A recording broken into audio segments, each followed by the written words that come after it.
العلم هو النور الهادي والمفتاح لكل الخير من يريد الله به خيرا.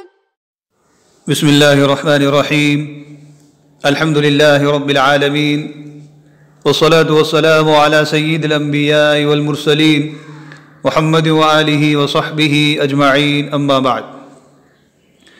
محبان حبیب کبریا، طالبان علوم نبوت، سیرت خاتم النبیین صلی اللہ علیہ وسلم کا یہ 73واں سبق ہے. اس میں ہم انشاءاللہ نبی کریم صلی اللہ علیہ وآلہ وسلم کے مبارک حج کے بقیہ حصے کو پڑھنے کی سعادت حاصل کریں گے. میدان عرفات میں جب آپ صلی اللہ علیہ وسلم اپنے عظیم خطبے سے فارغ ہو گئے تو پھر حضرت بلال رضی اللہ عنہ کو اذان کا حکم دیا گیا اور ظہر اور عصر کی نماز ایک اذان اور 2 اقامتوں سے 2 رکعت جمع تقدیم کے طور پر پڑھی گئی. لکھتے ہیں فلما اتم الخطبۃ امر بلالا فاذن ثم اقام الصلاۃ فصلى الظہر رکعتین. جب نبی علیہ الصلوۃ والسلام نے خطبہ مکمل کر لیا، حضرت بلال کو حکم دیا، انہوں نے اذان دی، پھر اقامت کہی تو آپ نے ظہر کی نماز 2 رکعتیں پڑھی. اقام الصلاۃ نماز کھڑی کرنا، اقامت کہنا. ثم اقام فصلى العصر رکعتین ایضا. پھر حضرت بلال نے اقامت کہی تو آپ نے عصر کی نماز بھی 2 رکعتیں پڑھی. تو اسے جمع تقدیم کہا جاتا ہے. عرفات کے میدان میں ظہر اور عصر کی نمازیں 2 رکعت، 1 اذان اور 2 اقامت کے ساتھ. فلما فرغ من صلاته ركب حتى اتى الموقف فوقف. پھر جب آپ صلی اللہ علیہ وسلم نماز سے فارغ ہو گئے تو سوار ہوئے اور عرفات میں موقف پر آئے، ٹھہرنے کی جگہ آئے اور وقوف فرمایا. رکیب یرکب، رکوب سوار ہونا، موقف مواقف ٹھہرنے کی جگہ. تو جس مقام پر آپ صلی اللہ علیہ وسلم عرفات میں ٹھہرے تھے، جہاں پر آپ نے کھڑے ہو کر دعائیں فرمائی تھی، وہاں پر آپ تشریف لائے. وَكَانَ عَلَى بَعِيرِهِ، اور آپ صلی اللہ علیہ وسلم اپنی اونٹنی پر تھے. فَأَخَذَ فِي الدُّعَاءِ وَالتَّضَرُّعِ وَالْإِبْتِهَالِ إِلَى غُرُوبِ الشَّمْسِ. تو آپ صلی اللہ علیہ وسلم غروب آفتاب تک دعا، آہوزاری اور گڑ گڑانے میں لگے رہے، دعا کرتے رہے، بڑی عاجزی، انکساری اور گڑ گڑا کر. تضرع عاجزی کرنا، آہوزاری کرنا. ابتہال، ابتہال کے معنی بھی عاجزی کرنا، آہوزاری کرنا، گڑ گڑا کر دعا کرنا. وَكَانَ فِي دُعَائِهِ وَاقِفًا يَدَيْهِ إِلَى صَدْرِهِ كَالْإِسْتِطْعَامِ الْمِسْكِينِ.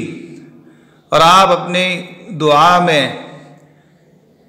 کھڑے ہو کر سینے کی طرف ہاتھ بلند کر کے مسکین کے کھانا مانگنے کی طرح دعا کر رہے تھے. تو آپ سینے تک ہاتھ اٹھائے ہوئے بڑی عاجزی سے، جس طرح کوئی مسکین کھانا مانگتا ہے، اس طرح آپ اللہ رب العزت سے دعائیں مانگ رہے تھے. استطعام کھانا طلب کرنا، کھانا مانگنا. یقول فیہا، آپ علیہ السلام اپنی دعاؤں میں یوں کہہ رہے تھے: اللہم انک تسمع کلامی وتری مکانی. اے اللہ، تو میری بات سن رہا ہے، میری جگہ اور حیثیت کو دیکھ رہا ہے. وتعلم سری وعلانیتی، تو میرے ظاہر اور باطن سے واقف ہے. سر اسرار، باطن اندرون، علانیہ ظاہر، تو میرے ظاہر اور باطن سے واقف ہے. لا یخفی علیک شیء من امری، میرا کوئی معاملہ تجھ سے پوشیدہ نہیں، میری کوئی بات تجھ سے پوشیدہ نہیں۔ یخفا کا فاعل ہے شیء۔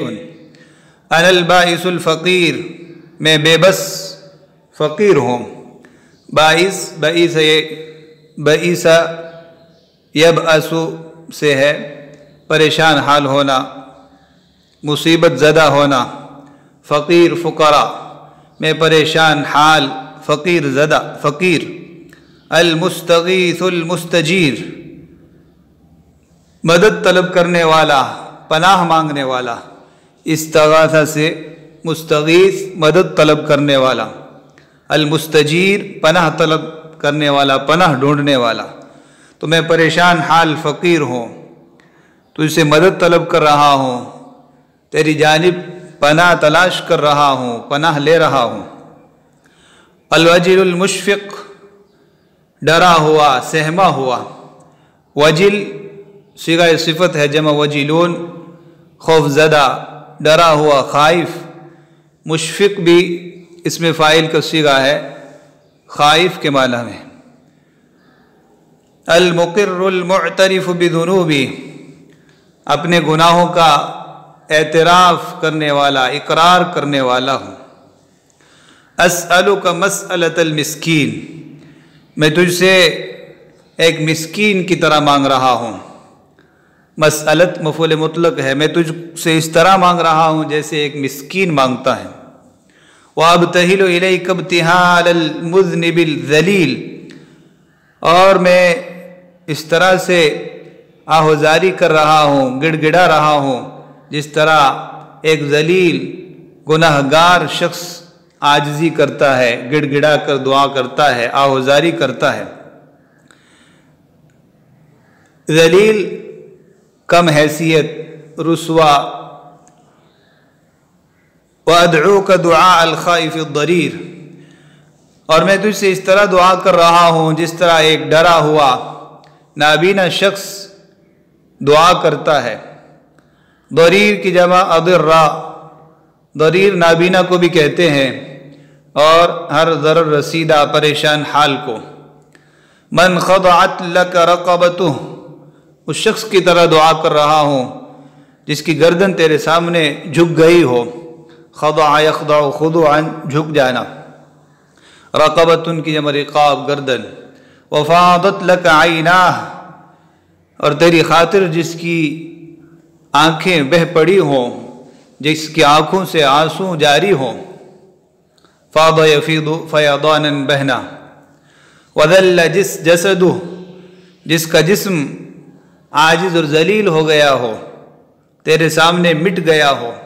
ورغم انفہ لک، اور تیری خاطر جس کی ناک خاک آلود ہو گئی ہو۔ رغم انفہ، ناک کا خاک آلود ہونا، زمین پر ناک کا رگڑنا۔ اللہم لا تجعلنی بدعائک رب شقیہ، اے میرے پروردگار تو مجھے اپنی دعا سے محروم اور نامراد مت کرنا۔ شقی لا تجعلنی کا مفعول ثانی ہے، اشقیاء نامراد، بدبخت۔ تو میں جو تجھ سے دعا کر رہا ہوں اس دعا سے مجھے نامراد مت کرنا، محروم مت کرنا۔ وَكُنْ بِي رَؤُوفًا رَحِيمًا، اور تو میرے لیے مشفق اور مہربان بن جا۔ یا خیر المسئولین، اے وہ ذات جو مانگے جانے والے لوگوں میں سب سے بہتر ہے۔ وَيَا خَيْرَ الْمُعْطِينَ، اور اے وہ ذات جو دینے والوں میں سب سے زیادہ بہترین ہے۔ تو کس قدر عاجزی، انکساری، لجاجت اور گڑ گڑا کر آپ صلی اللہ علیہ وسلم نے دعا کی ہے۔ یہ بہت عظیم اور جامع دعا ہے، ہمیں اسے یاد کرنا چاہیے اور اپنی دعاؤں میں شامل کرنا چاہیے، اور سیرت نبوی کو دعاؤں کے آئینے میں بھی سمجھنے کی کوشش کرنا چاہیے۔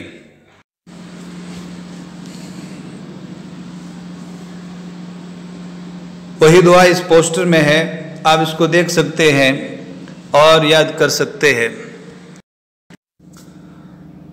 اللہم انک تسمع کلامی و تری مکانی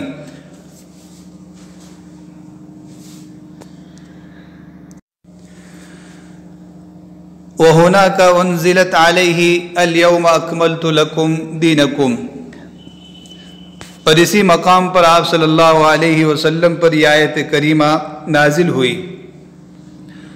عرفات کے میدان میں موقف کے پاس جب آپ صلی اللہ علیہ وسلم دعاؤں اور مناجات میں تھے تو اس مقام پر آپ صلی اللہ علیہ وسلم پر یہ آخری آیت نازل ہوئی، الیوم اکملت لکم دینکم، آج میں نے تمہارے لیے تمہارا دین مکمل کر دیا، واتممت علیکم نعمتی، اور تم پر اپنی نعمت تمام کر دی، ورضیت لکم الاسلام دینا، اور تمہارے لیے اسلام کو بطور دین پسند کر لیا۔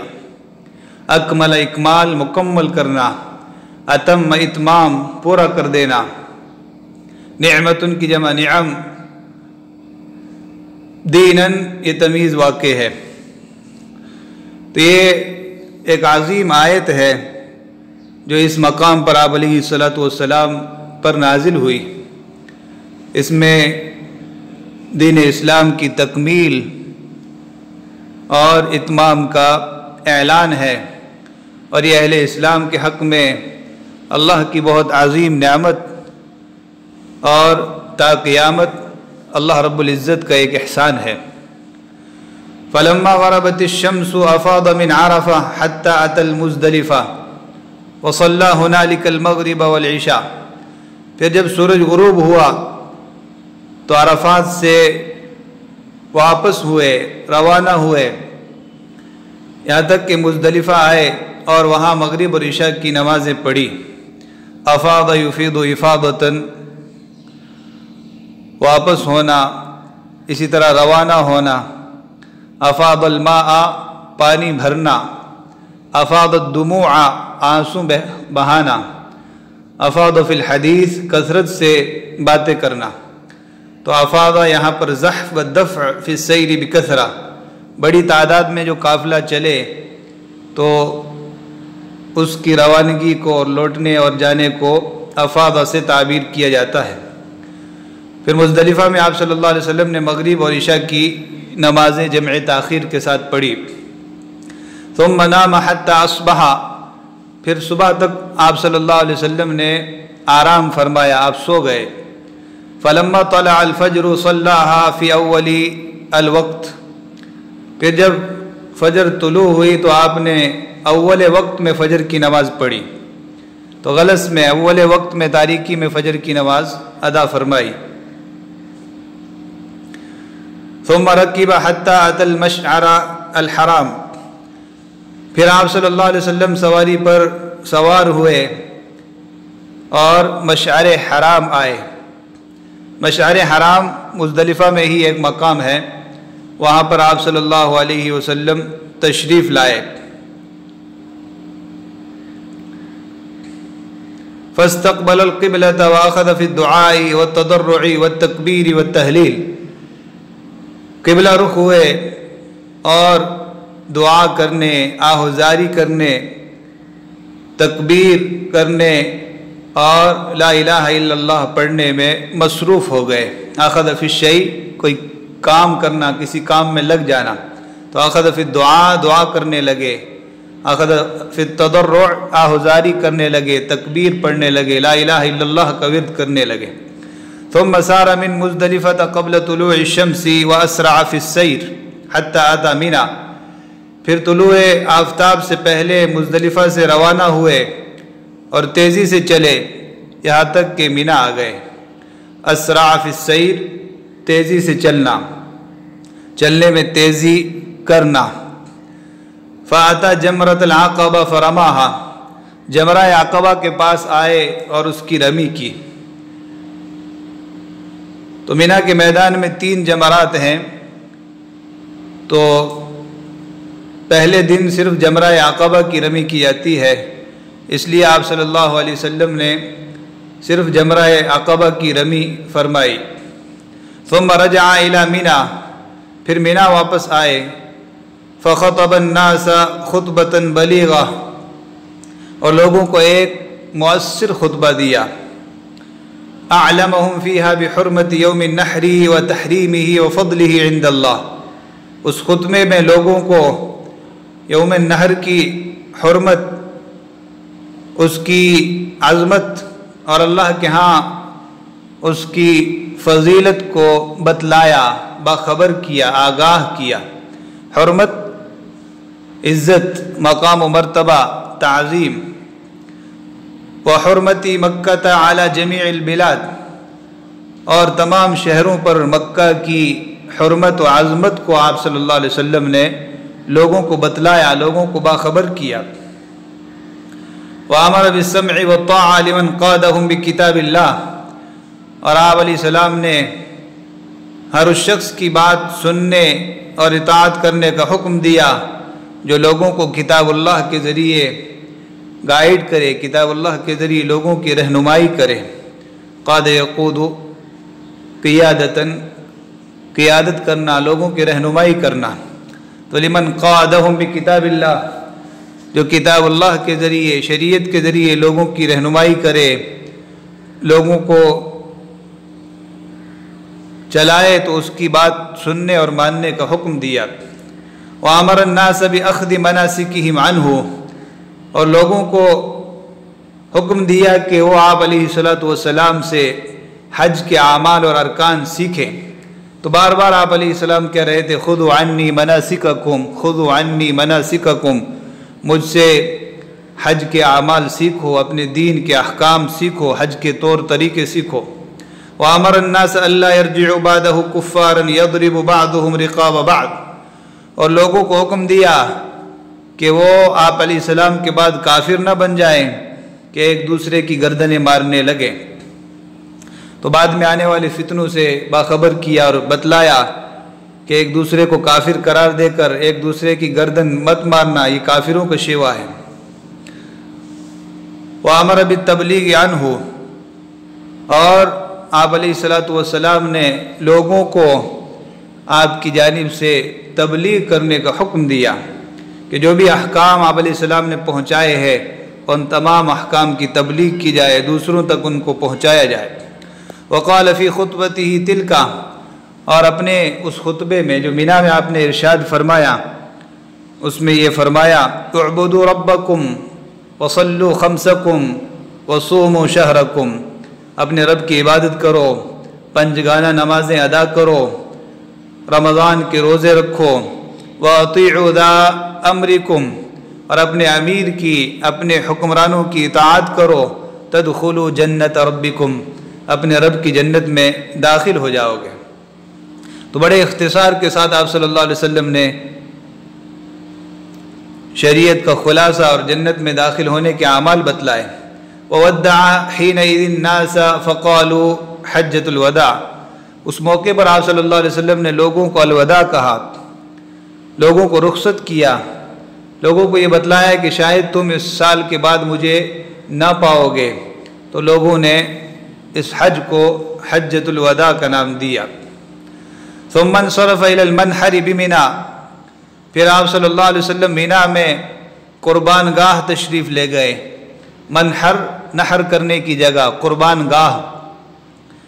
فنحر 63 بدنة بیدہ، اور اپنے دست مبارک سے 63 جانور ذبح کیے۔ بدنۃ کی جمع بدن، بڑے جانور کو کہا جاتا ہے، خاص طور پر اونٹ کو، اور پھر گائے وغیرہ پر بھی اطلاق ہوتا ہے، تو گائے اور اونٹ کو، بڑے جانور کو بدنہ سے تعبیر کیا جاتا ہے جس کی جمع بدن۔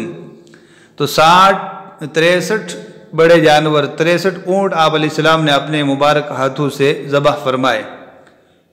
وَكَانَ عَدَدُ هَذَا الَّذِي نَحَرَهُ عَدَدَ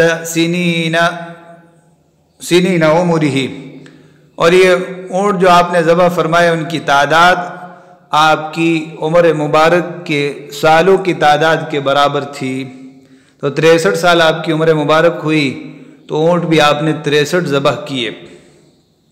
ثم امسک وامر علی ان ينحر ما بقي من المئة، پھر آپ صلی اللہ علیہ وسلم رک گئے اور حضرت علی کو حکم دیا کہ 100 میں سے جو بقیہ بچے ہیں انہیں وہ ذبح فرمائے۔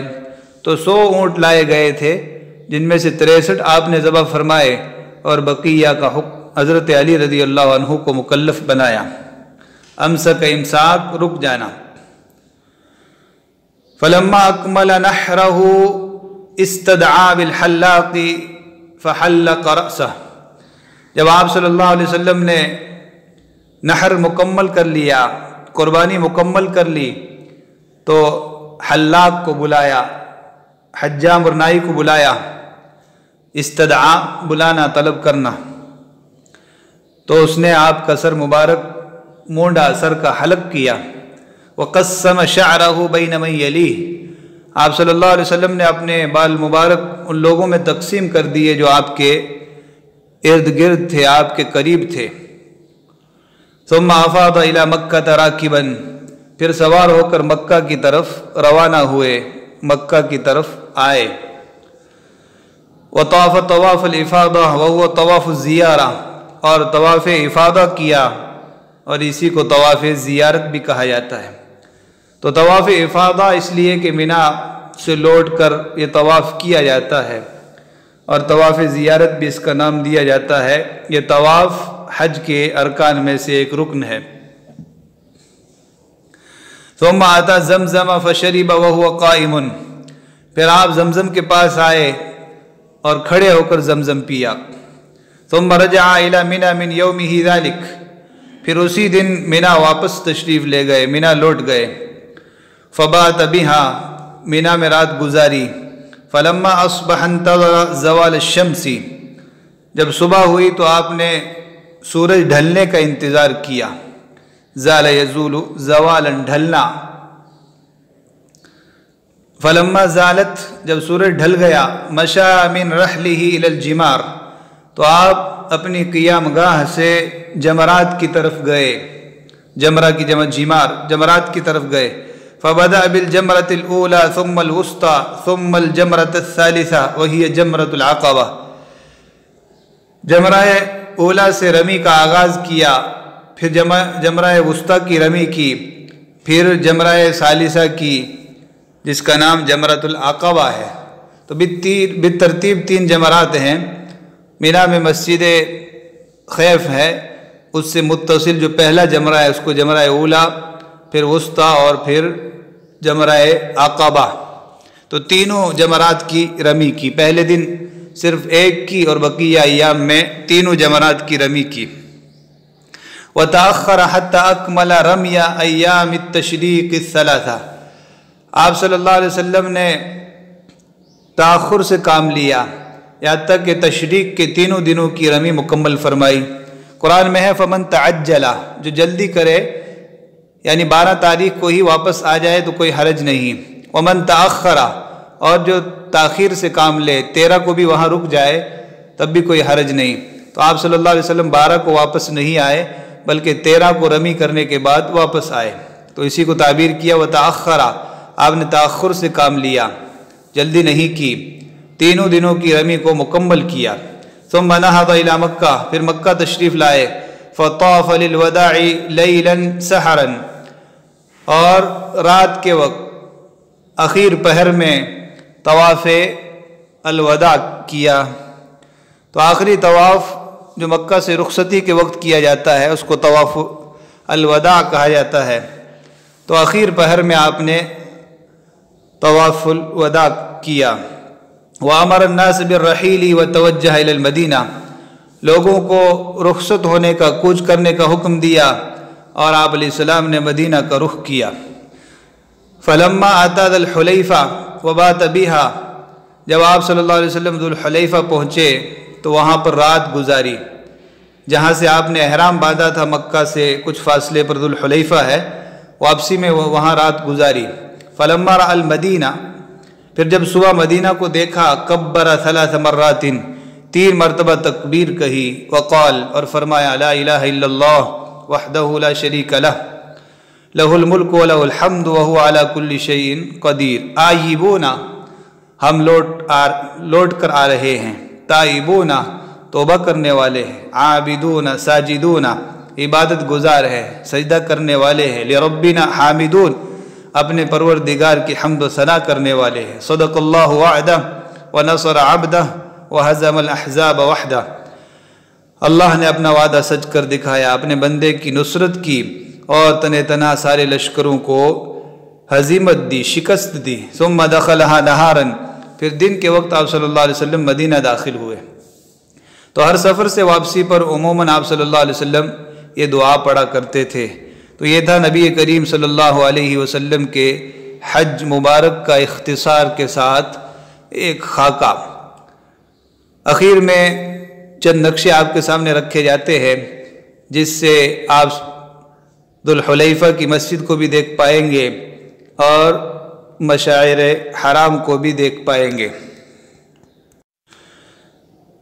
یہ تو اللہ کا مبارک گھر ہے جس سے کوئی ناواقف نہیں ہے، اور حج کے اکثر اعمال یہیں پر ہوتے ہیں۔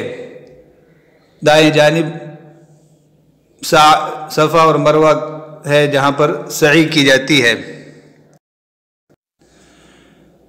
اس نقشے میں بھی آپ مشاعر کے مقامات کو دیکھ سکتے ہیں، مکہ ہے، صفا مروہ ہے، مینا، مزدلفہ اور عرفات تو نقشوں سے واضح کیا گیا ہے۔ مینا میں مسجد خیف ہے اور مسجد خیف سے متصل جمرہ اولا ہے جس کو جمرہ صغریٰ بھی کہا جاتا ہے۔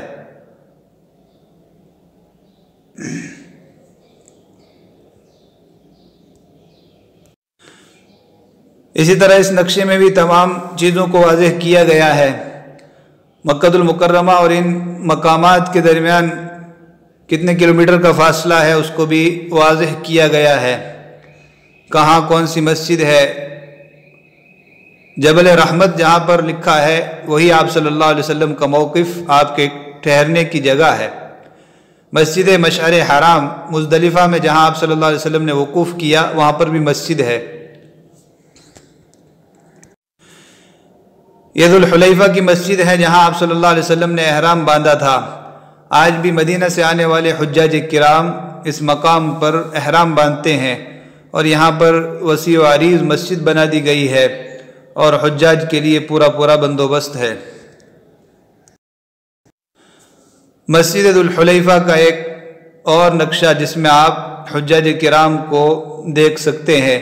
اللہ رب العزت مجھے بھی اور آپ کو بھی حج و عمرے کی زیارت نصیب فرمائے، سیرت نبوی کو سمجھنے کی اور اس کے تقاضوں کے مطابق عمل کی توفیق مرحمت فرمائے۔